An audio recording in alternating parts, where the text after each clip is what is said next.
Right, this is something I wanted to point out the other day, but I didn't have the time. As many know, the government plans to bring in discriminatory health passports requiring 2 jabs, which will likely become 4 and then 8 and so on. This caused a stir with some MPs who realised this could be expected in the House of Commons due to large crowds in confined spaces. So much so that Mark Harper actually stood up to question the Speaker on it, giving us this little exchange, which is actually good for a couple of reasons. Firstly, it shows rules for thee, but not for me yet again. But secondly, it also helps in coming court cases against this complete shit show. You know what though, enough of me talking, let's actually check it out and see what's said. Harper.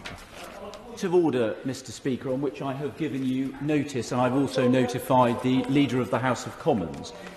You'll be aware yesterday a statement was made at the dispatch box by the Parliamentary Under-Secretary at the Department for Health and Social Care about vaccine passports, and there's a relevant piece, Mr Speaker, which potentially pertains to the House of Commons. He said, by the end of September, everyone aged 18 and over will have had the chance to receive full vaccination and the additional 2 weeks for that protection to take hold.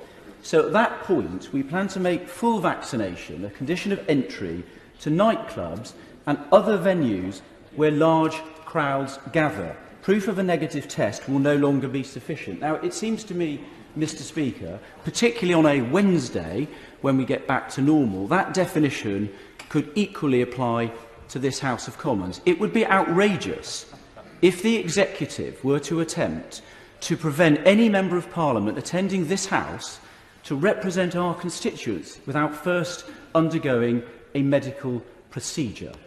Now, Mr Speaker, I raised it with you because I hope you'll be able to make a ruling on this matter. And in closing, I would just note that your 17th century predecessor, Speaker Lenthal, stood up very effectively against an overmighty executive.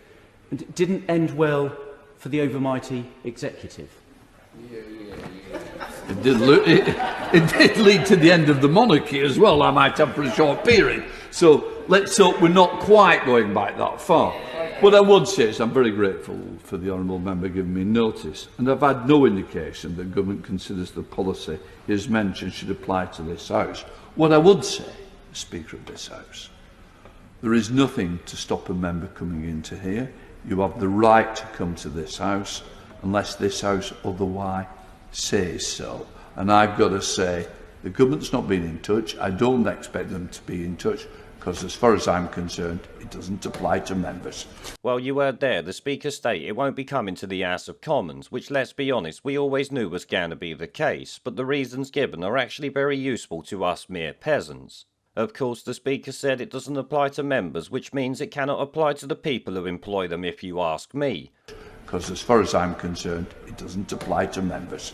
Rules for thee, but not for me, will be there yet again for everyone to see, and cunts like me will certainly be pointing that out. Because you have to remember, if it's an MP's right to enter the Houses of Parliament, then it's the public's right to live a free life. If it does not apply to the House of Commons with 650 members plus staff, then it does not apply to nightclubs, or in fact any other places with less people in and newer, more ventilated buildings than we know the House of Commons is.